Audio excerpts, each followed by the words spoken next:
Hey, good afternoon, everyone, and welcome to Teaching History with Technology. I'm your host, Richard Byrne. Thanks so much for joining me today.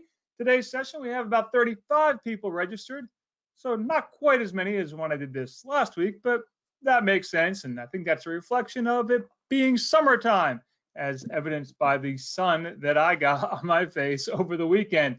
Hope you all had a nice long weekend as well. If this is your first time in a webinar with me, I want to cover a couple of quick logistics. Number one, everything you see on my screen today is being recorded.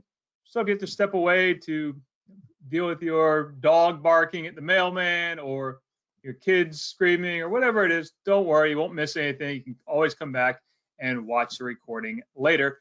That recording will be emailed to you about 12 hours from now. There is a Q&A function in GoToWebinar, and I'll encourage you to take advantage of it over the next half an hour or so, 45 minutes or so of the webinar. Feel free to use that to ask me anything at all, or even just to say hello. In fact, so that we all know how it works, why don't you go ahead and use that Q&A function and just tell me, what are you drinking right now? I'm drinking a nice cranberry lime polar seltzer. That's what I'm having right now. What are you drinking right now? Normally I'd be drinking coffee, but it's really hot here in Maine today, and it's the afternoon, and I'll be up all night if I drink coffee right now. So let's see what we have. Ah, LaCroix, very nice. Very nice. Nice fancy seltzer. Thanks, Courtney. Yeah, I'm a big fan of that as well. We actually have a seltzer shortage here in Maine. Our local grocery store was sold out of it last week. So just funny what things are in stock and aren't in stock these days. All right, so a little bit about me. If you ended up in this webinar today because someone else signed you up and you're wondering who the heck is this guy, I'm Richard Byrne. I'm a dad, most importantly, to a 3-year-old and a 2-year-old, Isla and Emma. That's Emma there in the picture with me. And hopefully they're still napping right now. Don't worry, someone is actually watching them. I'm a high school computer science teacher, but I previously taught social studies for a decade, and then I spent 5 or 6 years working with schools to develop technology programs all over the country. And I'm probably best known for freetech4teachers.com and practicaledtech.com. And I love a good dark roast coffee, black. So that's enough about me. Some goals for today's webinar. I've got 3 big goals for today's webinar. Number 1, to help you use technology to discover neat things and help kids to use technology to discover neat things in history and in geography and social studies in general.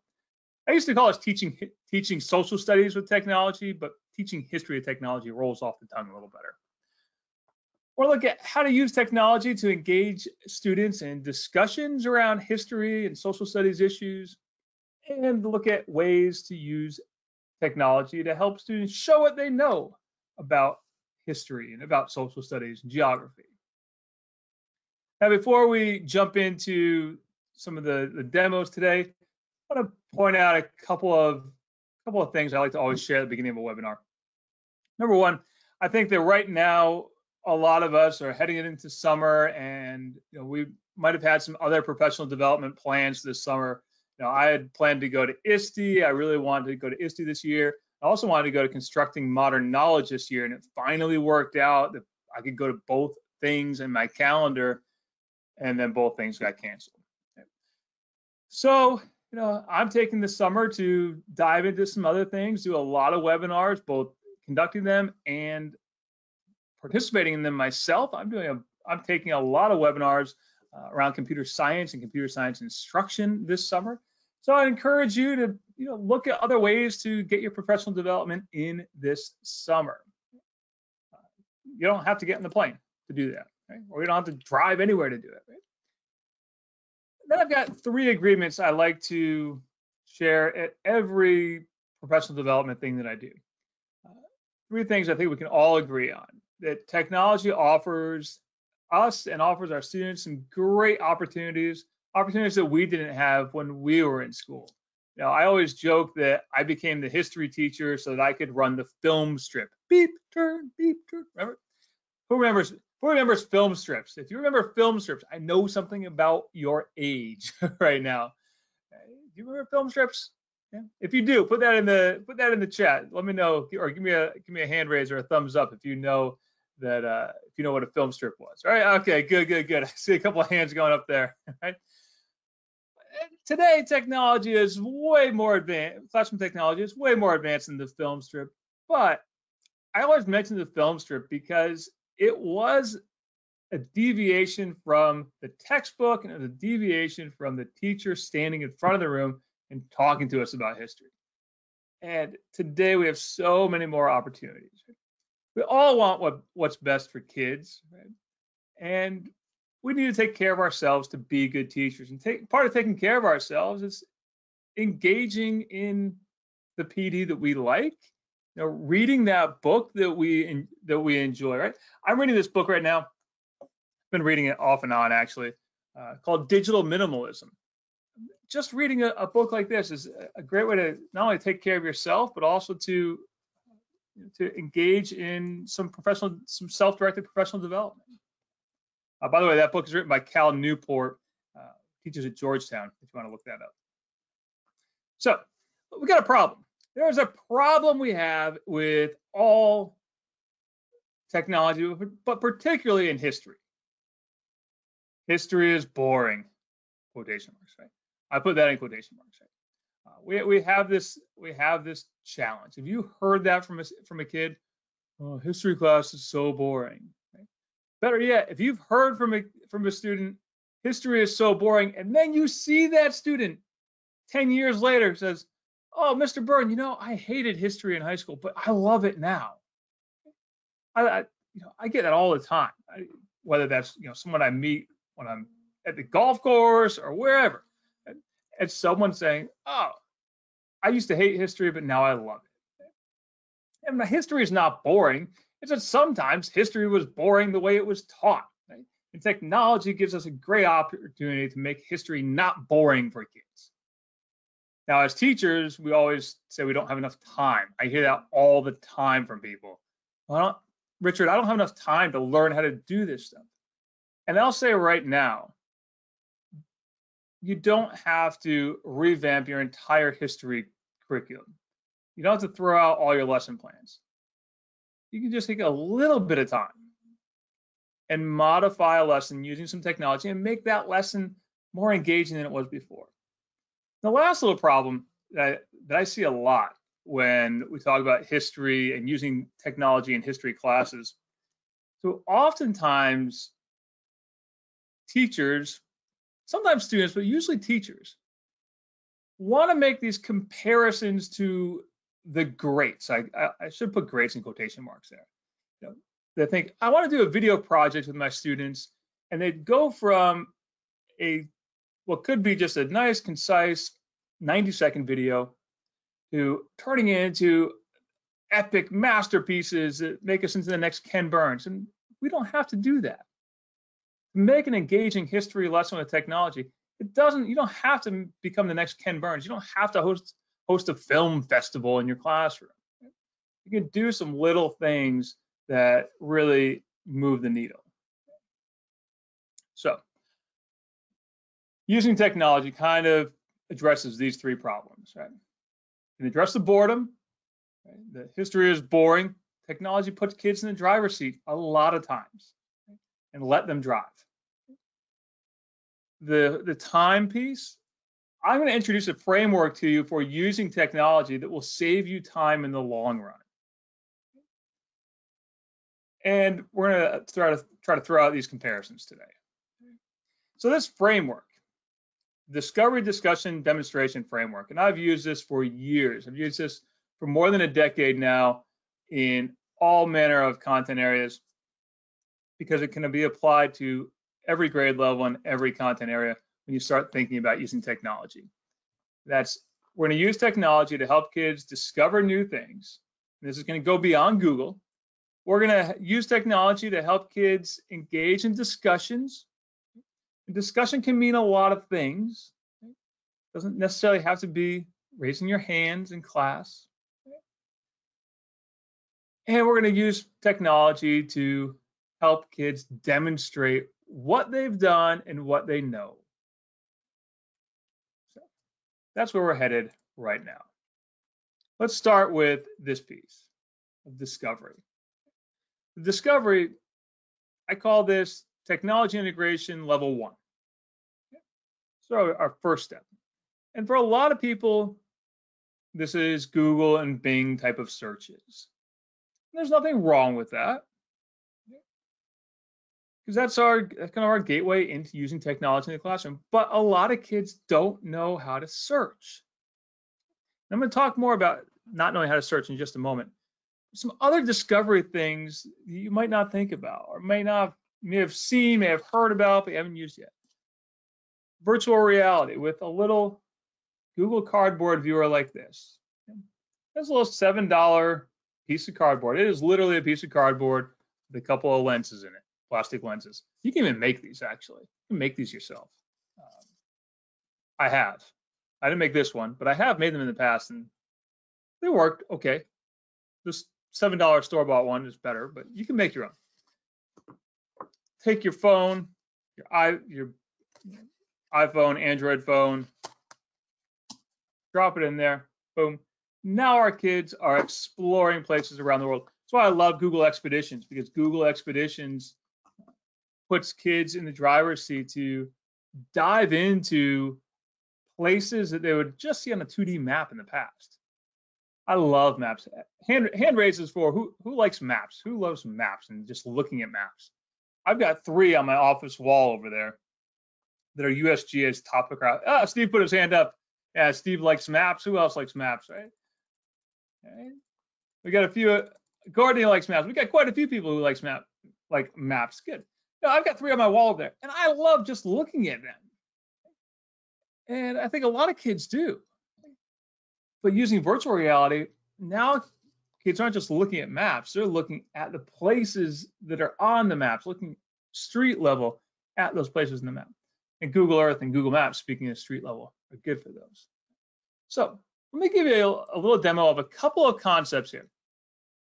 A couple of concepts around this idea of search.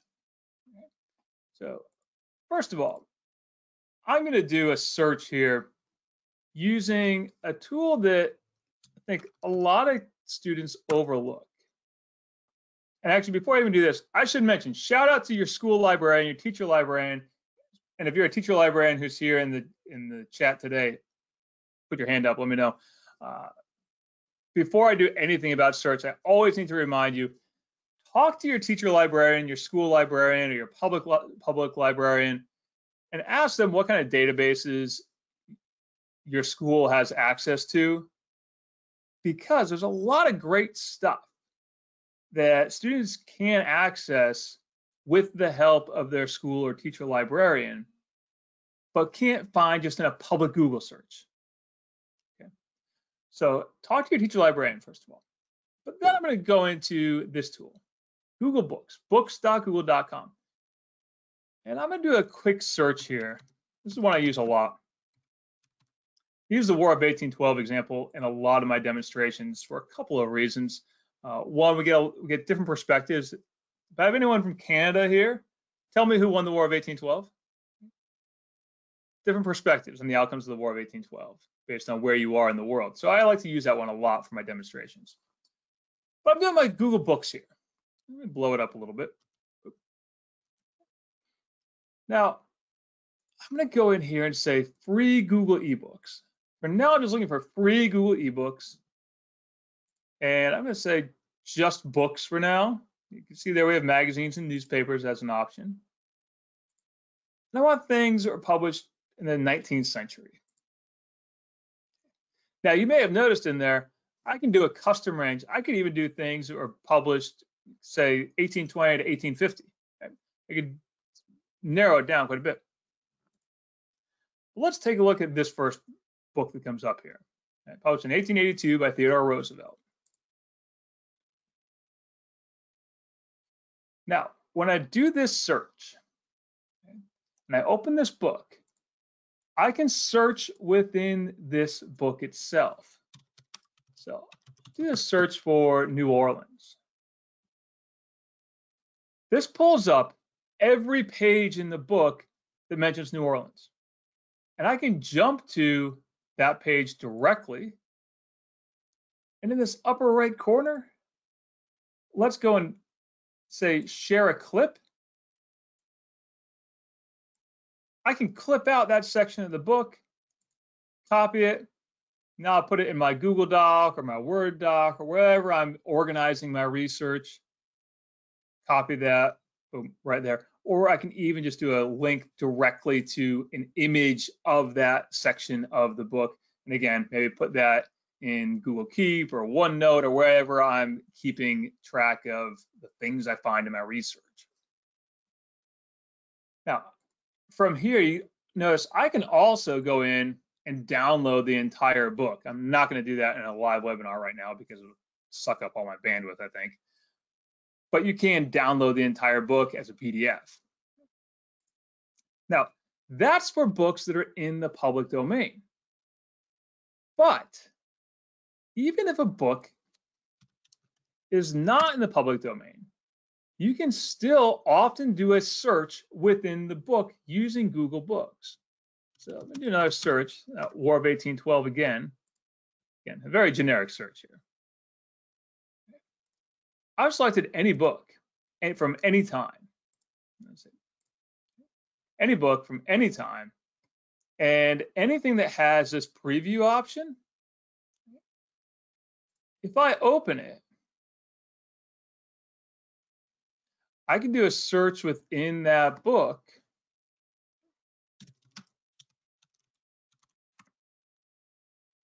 And it will tell me, okay, I've got 5 results in this book for New Orleans.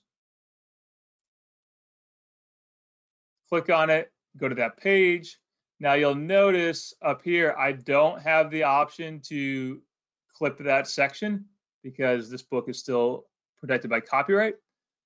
But you'll see here, I have a Find in Library button. And so this takes me to WorldCat, and it will tell me the libraries in my area that have a copy of the book. In this case here, Bates College, which is 17 miles away from where I live. You can even map it. Not going to hit that right now because then anybody who watches a recording of this will have directions to my house as well as directions to that library. Right. But I bring that up because, you know, a lot of times in history, we'll tell students you need to use more than just websites for your research. And they complain, oh, Mr. Byrne, I got to read the book, or I got to look for the book. Using Google Books lets them go and look through the book, search through the book, see if it's got enough information that makes it worth their time to go check it out of the library, or ask the librarian if they can get it from another library in the area through interlibrary loan or something like that. That's Google Books. Really a great little research tool that students often overlook when they're trying to find some new information. Now, the other thing I want to point out today in the discovery realm is Google Earth. Google Earth, I have loved since the first day that I found it, more than a decade ago, and I downloaded it onto my old MacBook. Actually, even before I had a MacBook, it was an old Gateway, silver Gateway laptop. Gateway's not even in business anymore. Google Earth has outlasted Gateway. Way to go. So here I am in Google Earth, and I don't know what the heck I just zoomed in on. I zoomed in on something, though. I am somewhere outside of Philadelphia. I don't know how I ended up there, but I did. Probably the last place I was looking at. Let's zoom out some more. Now, there are a ton of things you can do in Google Earth. There are different versions of Google Earth. Right now, I'm using the desktop version, the web browser version of Google Earth. This is the one you can use in any web browser on any computer. There's also a desktop version called Google Earth Pro. Don't let the Pro name fool you. It's free. Google Earth Pro on your desktop has more features, but again, you have to actually install it. You can't just go to a website and start using it. And there's, of course, a mobile version of Google Earth as well. So let's take a look at what you can do here with Google Earth in the web browser for discovery. Over here on this left-hand side, I like this little feature called Voyager. And you can jump in and look at all kinds of different voyages, take a quiz on US presidents, tour the castles, all kinds of neat stuff. Walk the Appalachian Trail. Let's go into the education section, and all kinds of cool stuff. Maybe we'll go to James Cook's first voyage to New Zealand. There we go, let's cast off. And I see a couple of hands are raised. If you have a question, feel free to type it in at any time. Feel free to type that in anytime if you have anything at all you want to ask there. So, by the way, who has used Google Earth in some way, shape, or form with students before? Put your hand up if you've put your hand up, or give me a yes if you've used Google Earth with kids in one shape or another, one form or another. Okay, cool. All right, so it's not. Yeah, good. Yeah, it's not completely foreign. Good. But let's take a look at some of these things you can do. All right, so we're following this voyage, and we can jump to each place and tab along the bottom here. It's kind of a glorified slideshow, really. But we have these little links to go and read more about every little stop along the way. Now, the thing that I like is kids can drag the peg man. That's this little guy. It's called the peg man. Drag the peg man into that place mark, and it's going to show them imagery of what it looks like from ground level right now. Oh.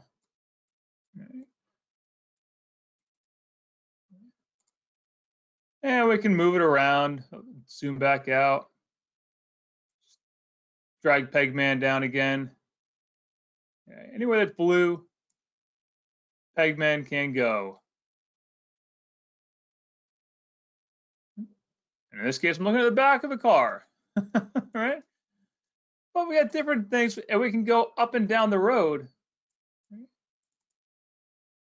Just clicking along and zooming around.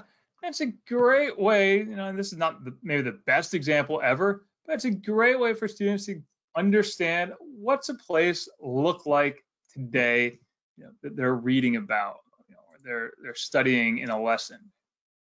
It's one of the things I love about Google Earth. Now, the other thing you can do with Google Earth, and a lot of people don't know this, and a little pro tip. Let's say I'm doing a search on American Civil War battle sites.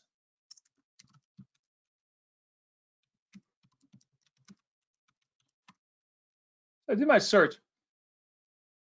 I'm going to go in, and in my advanced search, I'm going to search for file type KML, which is a Google Earth file. And these are all Google Earth files that will take you to various sites for the American Civil War. Okay. And you can search by file. You can do that KML search for any topic. And in this case, we have 1,000 results, 1,000 KML files, 1,000 Google Earth files that you can find with that one quick search. So this goes way beyond just lucky dipping around Google Earth, and kids can actually discover things. Pretty neat little feature. I should point out that the search results there for file type KML when I had to download that file, I'd have to download that file and then upload it into Google Earth in order for it to play back, which is a couple of steps. And on a webinar, the bandwidth is a little suspect. So I won't do it in live, but I do have a video on my YouTube channel that shows you exactly how to do it. So let's jump into the discussion piece. Discussion could be a little back channel chat, and I used to use a tool called Today's Meet, M-E-E-T. How many people use Today's Meet? If you're here in the live session and you used Today's Meet in the past, give me a hands up or a yes in that chat function. Let me know if you've used it in the past. Oh, good. Good. Yeah, I used to love Today's Meet because I would use it. I was fortunate to teach in a one-to-one school. Initially, all the kids had Chromebooks and they had MacBooks. First we had netbooks, then MacBooks, then Chromebooks. So 3 iterations there. We've covered a lot of things, covered a lot of technology there. But I was always lucky that my students had that one-to-one device. And when I was showing a video clip in my classroom, so on my LCD projector in my classroom, whether it was a short video clip or even a longer video clip, and maybe I'd show a 30-minute clip of a documentary or 30-minute clip of a video, dramatic film. I used to show about 30 minutes of the movie Gettysburg every year to students. And whenever I did that, I'd let them have their netbooks or their Chromebooks or whatever we had at the time. Let them have them open, and I'd have them open to a chat where they could ask me questions in real time. And occasionally I'd pepper in a little question of my own just to keep them on their toes, make sure they're paying attention. But I would use that as a way so that students who need clarifying questions answered could get them answered in real time without me having to stop the video for everybody else. And I found that to be a great way to show that video, get that discussion flowing, do that with the back channel chat. Now, Today's Meet doesn't work and it doesn't exist anymore. There are others out there. There's a tool called Back Channel Chat. It does exactly the same thing. It's also a tool called YoTeach that does a very similar thing as well. Both are good options. Do polls and games, your Kahoot kind of games, and you get your data from your Kahoot game, and you then learn that, okay, all my students are struggling with this topic, right? Do a little activity. Or do a video and audio response type of discussion. Flipgrid has become very, very popular for this, but I want to show you another option. Instead of Flipgrid, I use a tool called GoSynth. So GoSynth is a tool that's kind of like Flipgrid, but without any video. I always find it interesting that students who will take 1,000 TikToks in a day will clam up as soon as you ask them to be on camera for a school project. Okay. So GoSynth is great because I can give a prompt with my voice and have kids respond with their own voice. So here's how it works. I'm at GoSynth.com. You can see I'm signed into my demo account. I've got 2 accounts. One is a real account. The other one's a demo account. So I don't want my kids' names showing up here. If I just hit this start button, I'll give a prompt and record it. Hey class, it's Mr. Byrne. In this week's discussion of the week, we're going to talk about the Electoral College and whether or not you think the Electoral College is still relevant today, and whether or not it still serves the purpose that it was originally intended for. So in this discussion, I want you to share your thoughts on those questions and respond to one of your classmates in a polite manner at some point today or this week. So you can see there, I recorded for 32 seconds. I can go for up to 256 seconds, which is just under what? Just under 5 minutes. Okay. Just over 4 minutes, whatever it is. It's short and sweet. Hit this next button. You can transcribe it if you like.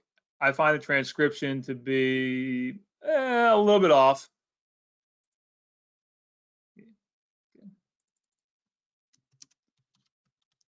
We'll call it my electoral college discussion.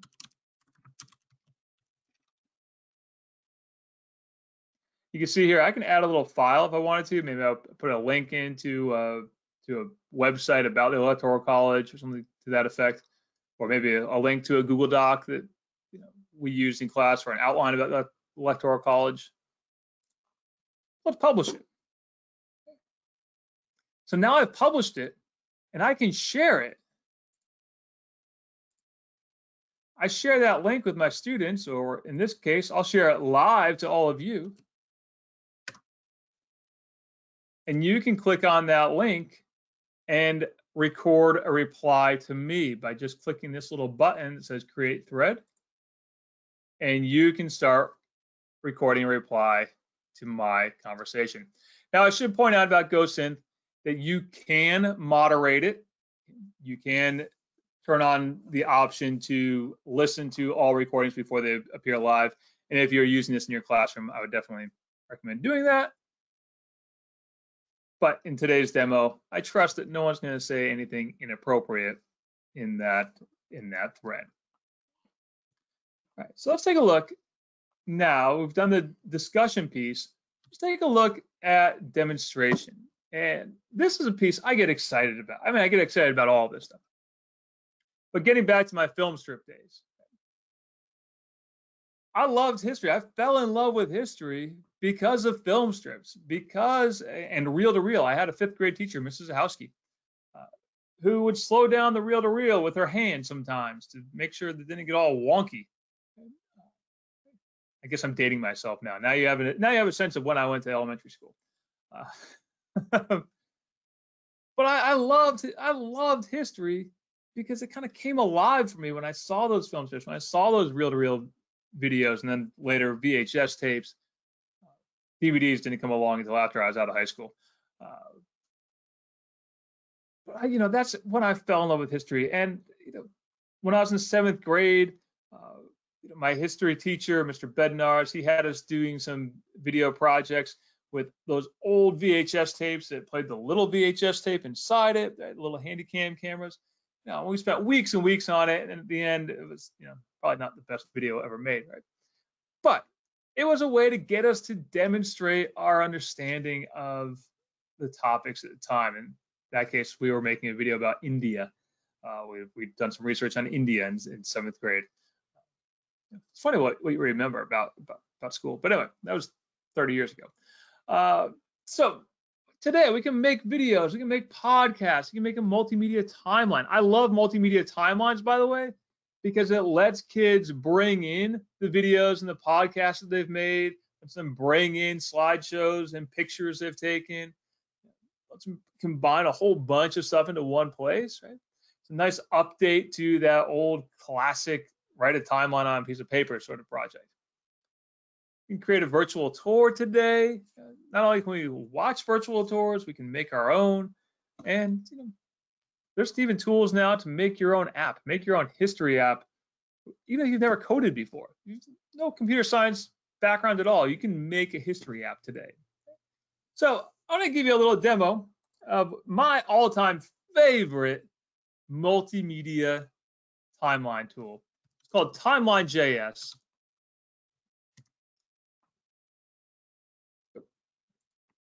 Make sure I didn't type it correctly, obviously. The Timeline.js from Knight Lab at Northwestern University lets you make timelines like this one you see here,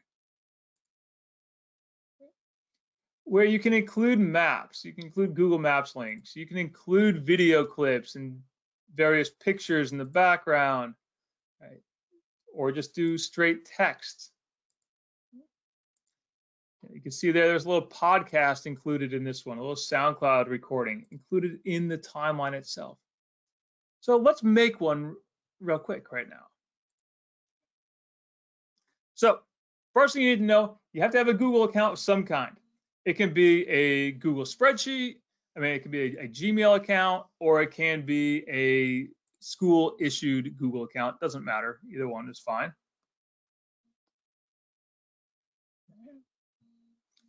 So I've got this spreadsheet, and you can change anything you want on this spreadsheet except the things that are in the header. Change anything except for row 1. So let's change our headline. Timeline of New England sports. And I'm going to rename it to Timeline of New England sports.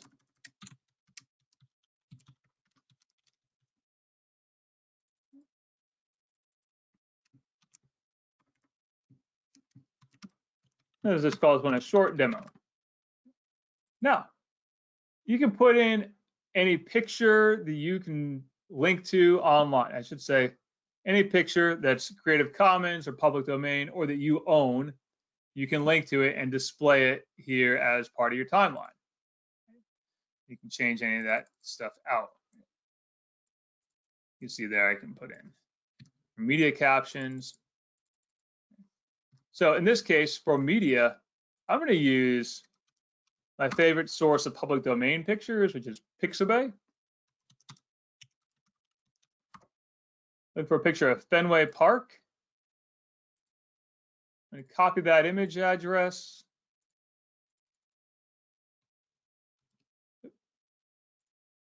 I'm going to put that, let me try it one more time. Copy image address, there we go. And I put it in there. Okay. So now I'll go and put in my dates. 2004, October. I believe the date was the 24th of October. And that event's going to run for just the day. So I'm going to leave it as 10/24/2004.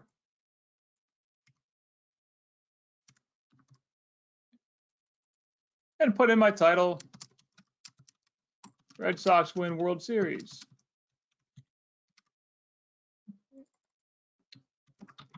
I never thought I'd see it. And now I can put in that image or a video. So let's put in a video.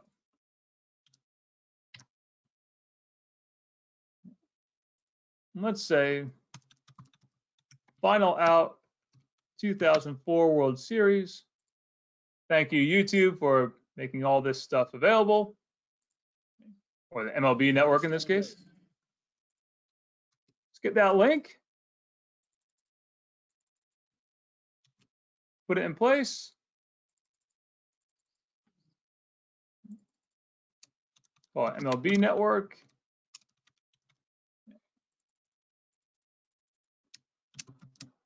Yay. All right.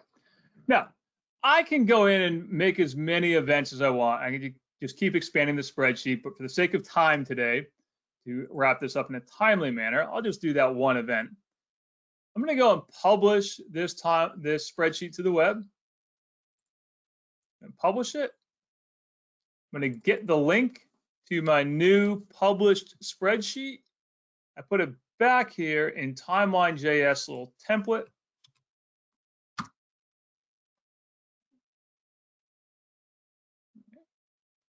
And let's preview it. There it is. Timeline of New England sports. Let's open it in a new window. We can tab through. We can play that video right in here. I never thought I'd see it happen, and then go to the next example. That's just in my spreadsheet.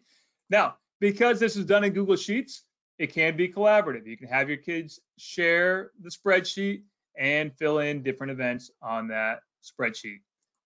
And so it becomes a collaborative timeline in that manner.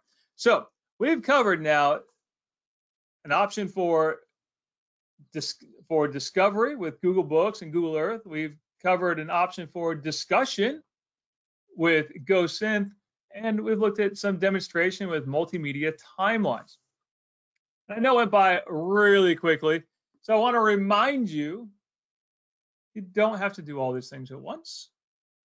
pick one thing you want to work on for a little while. Maybe take a month with it and really learn the ins and outs of it and work on that for a while. You don't have to do them all at once. And when you're planning a project, particularly a multimedia project like multimedia timeline or a video project, keep in mind that a great project brings in all those elements of discovery, discussion, and demonstration together. And if you feel like you're drinking from a fire hose, that I went through this really quickly, you're right, I did. This is an introduction to a bigger course that I offer, a 5-hour course called Teaching History with Technology. I am offering it twice this summer. I'm going to host it in June, on every Monday afternoon in June. And I'm going to offer it as a condensed version in July, 5 consecutive days in July. So you can check that out at bit.ly/THWTS2020, or just go to practicaledtech.com and you can find it linked in the banner at the top. We got 10 big topics we cover in that course. We cover search strategies in much more detail. Go over some video projects and video lessons, making history podcasts. We do a lot more of the multimedia timelines, and we even get into how to make your own history app in that course. So again, I'll offer that course twice this summer on Monday afternoons in June at this time, actually. Monday afternoons in June at this time, or you can do it all in 1 week, July 13th through 17th. And again, bit.ly, Teaching History with Technology. To wrap everything up, if you want a copy of today's slides, you can go to bit.ly/THWTsummer20. I'll put that link in the chat so you don't have to try to copy it yourself. I'll put that link right in the chat here for everybody. Make sure I typed that correctly. There it is. There's the link to get a copy of the slides. I see a question just popped in. Thank you, Courtney. Thanks for joining me today. So again, you can copy these slides right there, and I'll be sending you an email about 12 hours from now that has a link to a copy of these slides, as well as a link to the recording. And if you found today's session helpful and you want to share the recording with a friend or a colleague, feel free to do so as well once you get that email. So thanks, everyone. I appreciate you joining me this afternoon, and I hope you have a fantastic afternoon and a great summer. Thanks, everyone.